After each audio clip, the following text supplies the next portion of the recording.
இந்த emergency ஃபண்டோட text book definition பார்த்தீங்கன்னா, having a 6 months over expense. So இது வந்து எல்லாத்துக்கும் சூட் ஆகாது. It differs from each individual. ஏன்னா உங்கள்ல சில பேருக்கு வந்து பெருசா கமிட்மெண்ட் இருக்காது. உங்க பேரண்ட்ஸுமே வந்து நல்லா ஸ்டேபிளா இருப்பாங்க. ஸோ உங்களோட எமர்ஜென்சி ஃபண்ட் கொஞ்சம் கம்மியா இருக்கும். இதே உங்கள்ல சில பேருக்கு கமிட்மெண்ட் இருக்கும். உங்களுடைய பேரண்ட்ஸுமே வந்து உங்க இன்கம்ம டிபெண்ட் பண்ணி இருக்கலாம். ஸோ அப்படி இருக்கும்போது உங்களோட எமர்ஜென்சி ஃபண்ட் உங்க பேரண்ட்ஸ்க்கும் சேர்த்து கவர் பண்ற மாரி நீங்க டிஃபைன் பண்ணணும்.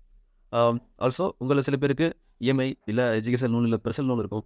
ஸோ உங்களுடைய எமர்ஜென்சி ஃபண்ட்ல உங்களுடைய மந்த்லி இஎம்ஐஸும் நீங்க வந்து இன்க்ளூட் பண்ணணும்.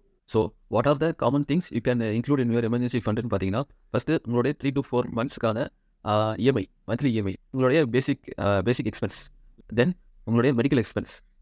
அதர்ஸ் உங்க பேரண்ட்ஸும் உங்கள டிபெண்ட் பண்ணியிருக்காங்கன்னா, உங்க பேரண்ட்ஸும் சேர்த்து கவர் பண்ற மாரியான ஒரு மெடிக்கல் எமர்ஜென்சி ஃபண்டையும் நீங்க இன்க்ளூட் பண்ணணும்.